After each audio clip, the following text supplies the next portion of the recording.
तो गाइस ये बन गई है पर्ची, तो दिखा देता हूँ पर्ची दिखती कैसी है, क्या क्या उसमें लिखा होता है।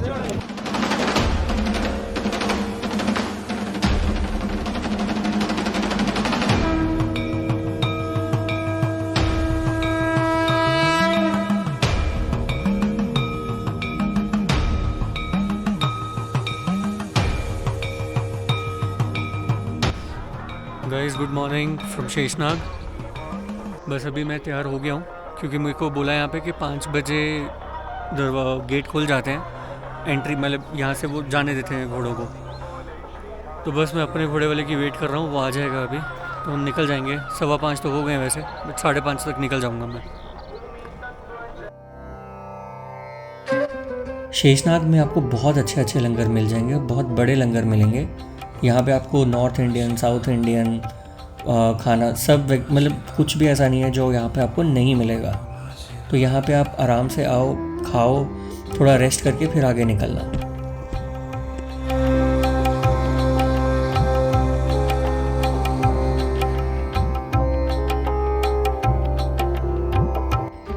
तो इस बार निकलने से पहले मैंने सोच लिया था कि लंगर खाकर ही जाऊँगा, क्योंकि पहले भी बहुत बड़ी गलती कर ली थी कि बिना कुछ खाए पिए मैं यहाँ तक पहुँच तो गया, लेकिन हिम्मत नहीं बच रही थी कुछ भी करने की। तो बस फिर मैंने सोचा कि थोड़ा लाइट ही लंगर करके जाऊँगा, लेकिन कुछ तो खाकर जाऊँगा। तो बस फिर वहाँ पे इतनी सारी ऑप्शंस थी। था पोहा, तो बस मैंने पोहा खाया और फिर मैं आगे के लिए निकल पड़ा।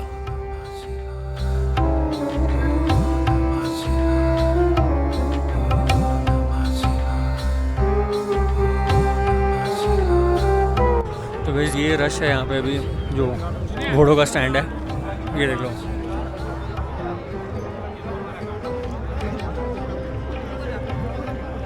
तो यहाँ पे बिना पर्ची के नहीं आगे जा सकते, तो पर्ची बनेगी आपकी ऑफिशियल गवर्नमेंट रेट पे। यहाँ से गुफा तक का जो रेट है वो है 3050। तो उसके लिए आपको अपना आईडी कार्ड, जो आपका यात्रा कार्ड है, वो आप दोगे घोड़े वाले को, वो वहाँ पे काउंटर पे देगा, 3050 देगा, तो गुफा तक की पर्ची बन जाएगी।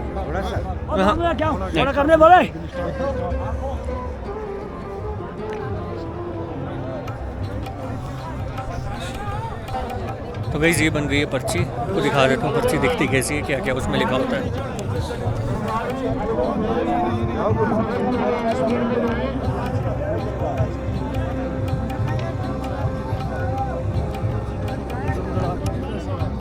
बेसिकली इसमें आपका नाम, चेक पॉइंट कहाँ से कहाँ तक की है, RFID का आपका नंबर, टैग नंबर और पैसे, ये सब लिखा रहेगा।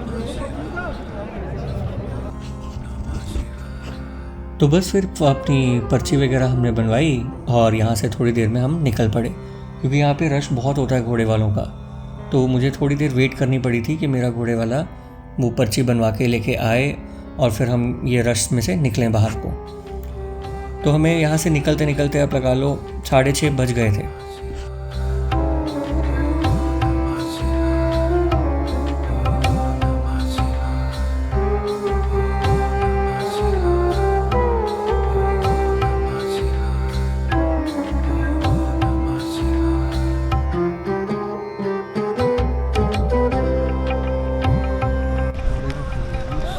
तो गाइस ये वाली जो चढ़ाई अभी हम चढ़ रहे हैं शेषनाग से ये ऊपर तक, ये खड़ी चढ़ाई है वाबल टॉप की। ये यहाँ से होगी 2.5 किलोमीटर के आसपास।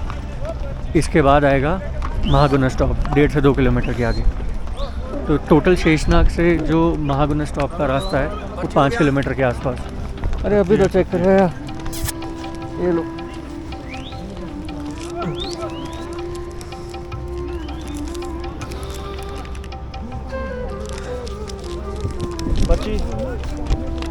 क्या हर 100 मीटर पे चेक करेंगे क्या अब?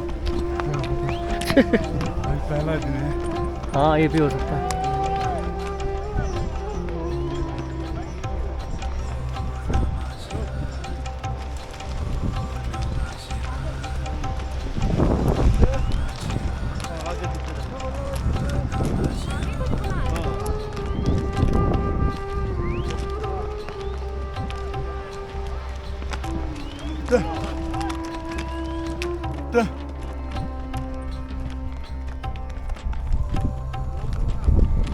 गाइस ये महागुना स्टॉप की चढ़ाई सबसे टफ जो इंक्लाइन है वो यहीं का है पूरी यात्रा का।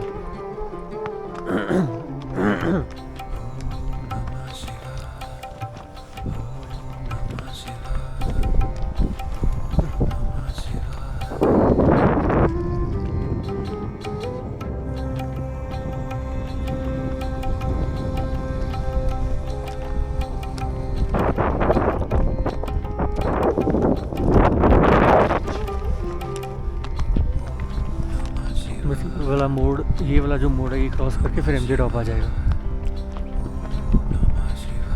वैसे तो हर साल बर्फ़ रहती है ना काफ़ी सारी, इस साल रहेगी पता नहीं है ना। देखिए अब गए हो पहले अभी? इस साल तो नहीं रहेगी क्योंकि धूप ज़्यादा थी इस साल। वही तो।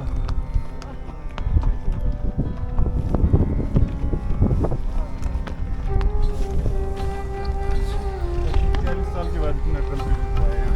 हाँ नहीं तो महागुना स्टॉप पे तो हमेशा रहती ही रहती है। क्या पता हमें। देखो अभी चलेगा पता।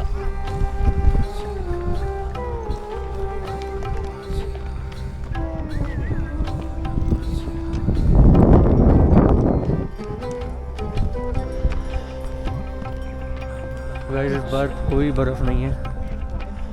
जितना आप ग्रीन देख रहे हो एरिया, ये सारा ही प्योर वाइट रहता था हर साल, लेकिन इस साल इतना टेम्परेचर है यहाँ पे कि महागुना स्टॉप पे भी बर्फ़ नहीं है।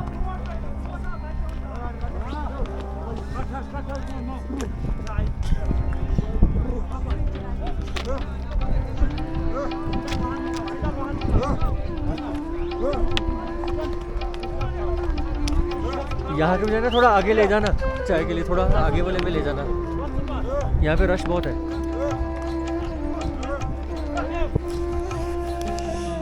गाइस ये है महागुना स्टॉप, 14,800 फुट की हाइट पे। गुफा भी जो है वो 13,000 कुछ फीट की हाइट पर है। तो आप लगा लो कि सबसे ज़्यादा हाइट वाला पॉइंट है ये। यहाँ पे हर साल बहुत बर्फ़ रहती है, लेकिन इस साल बिल्कुल ही ग्रीन और नॉर्मल है बिल्कुल, क्योंकि वो कह रहे हैं कि शायद 35-40 सालों में इतना टेम्परेचर कभी भी नहीं था कश्मीर में। तो इस वजह से यहाँ पे भी नहीं बर्फ़ है, और शिवलिंग भी आई थिंक काफ़ी पिघल चुके हैं पहले।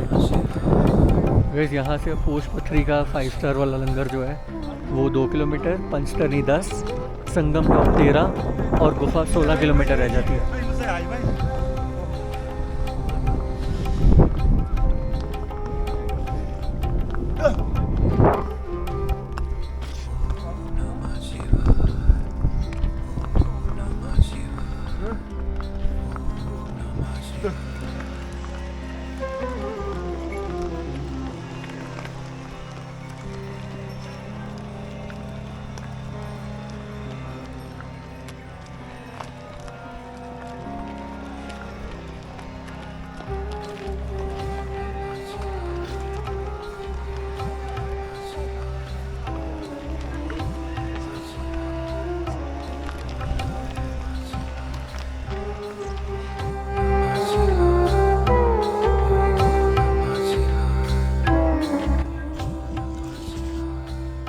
तो गाइज़ पूरी अमरनाथ यात्रा का सबसे बड़ा और सबसे भव्य लंगर जो लगता है वो इसी रास्ते पर, पहलगाम के रास्ते में पोश पथरी पर लगता है।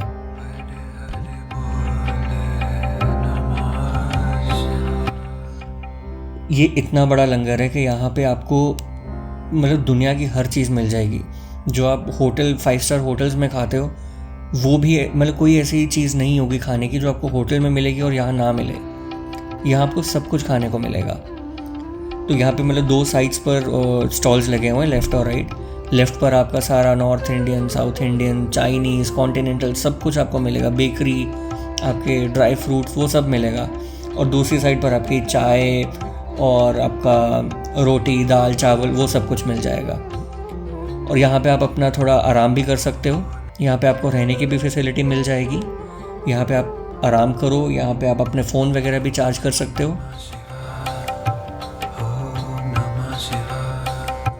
तो बस यहाँ पे कुछ टाइम रुककर मैं आगे के लिए निकल पड़ा पंचतरनी के लिए।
फिर यहाँ पे अभी हमने एंटर किया है, तो एंटर करते टाइम चेकिंग होगी और फिर काफ़ी लंबा चल के फिर एग्ज़िट होगा। यहाँ पे हमारे RFID कार्ड फिर से चेक करेंगे अभी।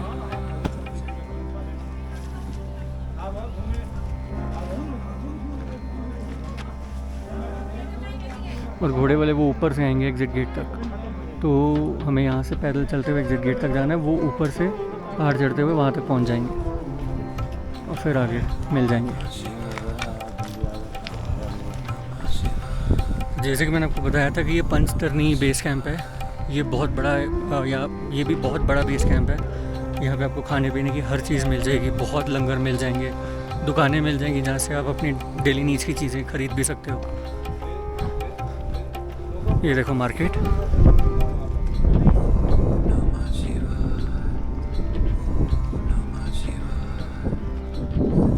ये जो मैं आपको बता रहा हूँ दुकानें, यहाँ से आप खरीद सकते हो सामान। ये आर्मी के कैंप है यहाँ पे। ये लंगर शुरू हो गए।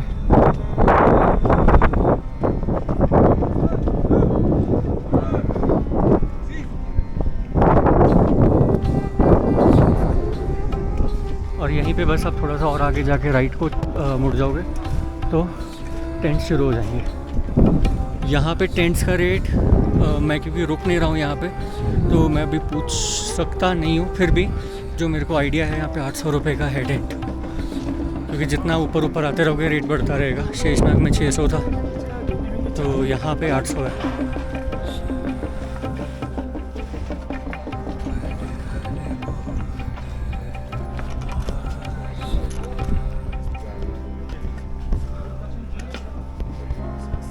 एंट्री गेट,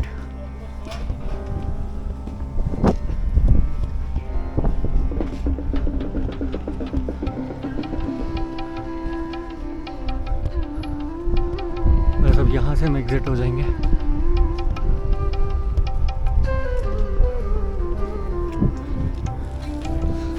लेकिन एक चीज़ ख्याल में रखना कि ये वाला पंचतरनी का जो गेट है ये 2 बजे से पहले क्रॉस करना है, नहीं तो फिर वो आगे जाने नहीं देंगे और आपको यहीं स्टे करना पड़ेगा एक दिन। ये है वो गेट।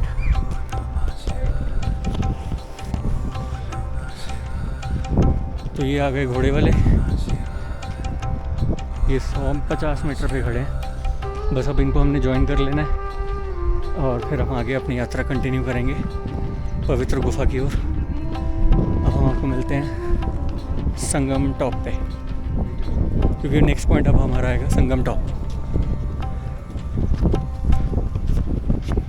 तो ये भी हम निकल पड़े हैं पंचतरनी से आगे गुफा की तरफ। ये पंचतरनी वैली का व्यू।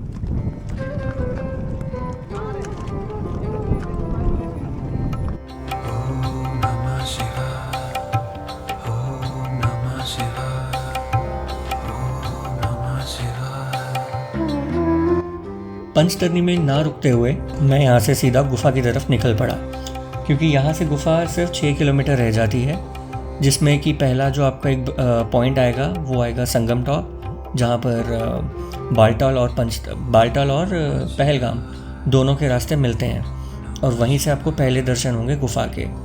वहाँ से भी गुफा आप लगा लो 2 से 2.5 किलोमीटर रह जाती है, तो उससे भी आगे आपके घोड़े जहाँ तक जाएंगे ग्लेशियर तक, वहाँ से आपको 1 से 1.5 किलोमीटर आगे और चलना पड़ता है गुफा तक पहुँचने के लिए।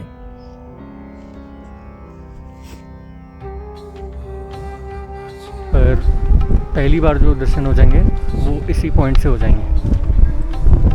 वो अब सामने से देख रहे हो, जो सामने से यात्री आ रहे हैं वो बालटाल वाले रूट से आ रहे हैं और हम यहाँ से पहलगाम वाले से जा रहे हैं। और इस जगह का नाम है संगम टॉप, जहाँ दोनों रास्ते मिल रहे हैं।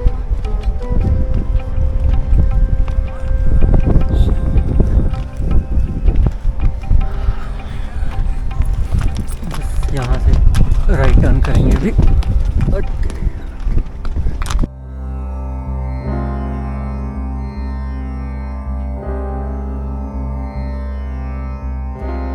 और जैसे जैसे मैं गुफा के पास पहुंचने लगा, मुझसे बस इंतज़ार नहीं हो रहा था कि कब घोड़ा रुकेगा और कब मैं भाग के एकदम गुफा के अंदर पहुंच जाऊं और अपने महादेव के दर्शन कर लूं।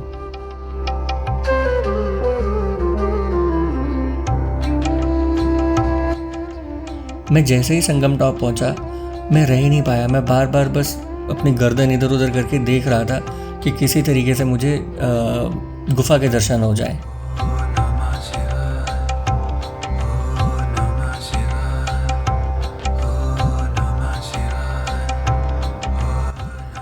क्योंकि इतनी मुश्किल यात्रा करके जब आप पहुंचते हो तो इस पॉइंट पर आके आपसे वेट नहीं होता, आपसे रहा नहीं जाता। जिनके सिर्फ दर्शन के लिए इतनी दूर से हम आए हैं, तो बस दिल करता है कि जल्दी से उन्हें देख लें एक बार, और फिर जब तक गुफा के अंदर ना पहुँचे तब तक गुफा को देखते ही जाएं।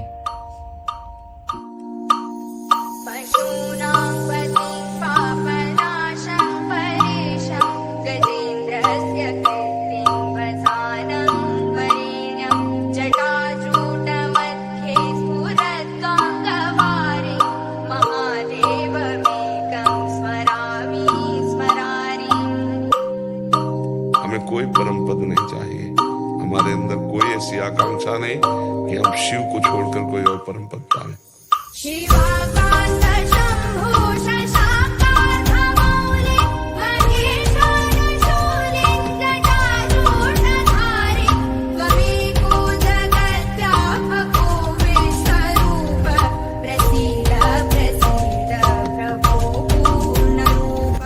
जैसे कि मैंने इंस्टाग्राम रील्स पर, यूट्यूब वीडियोस में देख के रखा था कि शिवलिंग पिघल चुके हैं, अंतर्ध्यान हो चुके हैं महादेव, मुझे उम्मीद बिल्कुल भी नहीं थी कि मुझे शिवलिंग देखने को मिलेंगे पहले जत्थे में भी। लेकिन इतने बड़े शिवलिंग मुझे देखने को मिले तो मुझे नहीं पता कि मैं सिर्फ उनको देखता ही रह गया, और उनको देखते ही देखते आंखों में से पानी आने लग गया और मैं खुद को रोक ही नहीं सका। वो शिव है, समझ रहे ना?